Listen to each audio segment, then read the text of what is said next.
What about feminists? Do you agree with the, now women are empowered, women are in charge, they're in the military, they can run for president and almost win.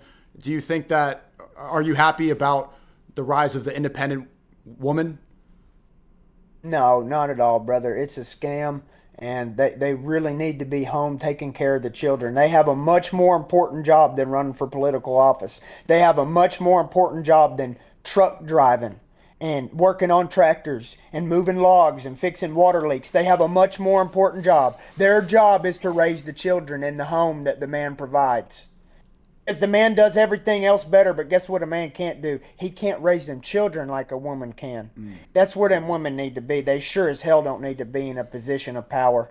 That always leads to destruction. I'm just telling you. That's how that goes. You put women in position of power, you're going to get emotional decisions. These female cops make me laugh, to be honest. That's how you know a nation's fallen, when there's a whole bunch of female cops. They ought to be at home making babies and raising them.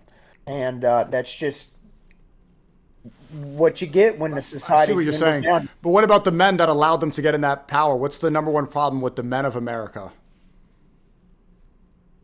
Well, the men of America, like I said, they're gayed out, brother. That's the problem. If we just turn to Jesus Christ and really put some Christians in the office, some real Christians that want peace, that want prosperity, that want economic sovereignty, that want a true banking system, that want our currency really backed by gold and silver or oil, things that are tangible, not something where the Zionist Jews can just print the dollars out of thin air. If we had a real Christian leader in office that would back our monetary system with goods, and brother, we would see the women wouldn't have to fucking work.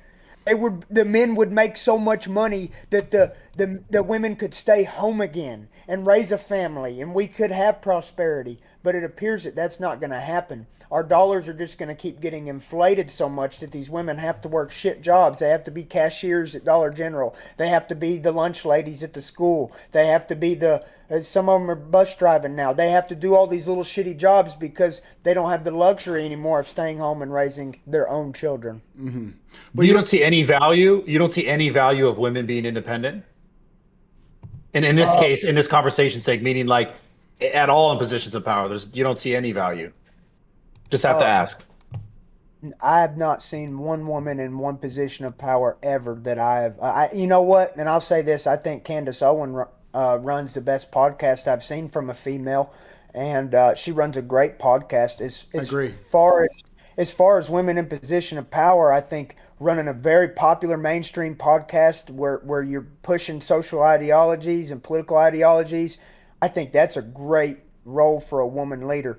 But to tell me that a woman ought to be the commander in chief of our military, you don't know a fucking thing if you really think that, brother. When it comes to war, boots on the ground, a woman can't even think like a warrior, like a man. They can't think strategically, logistically. You're going to tell me a woman president is going to tell me how to put boots on the ground and run diesel equipment? Yeah, what do women know about running? How are they going to start the diesel equipment up in the cold? The women don't even know how to start the diesel trucks. Or you know, and you're going to tell me that a woman is going to be the president of the United States. No, we need a man who understands logistics, who understands how to fight, things like that, and how to run a business, you know?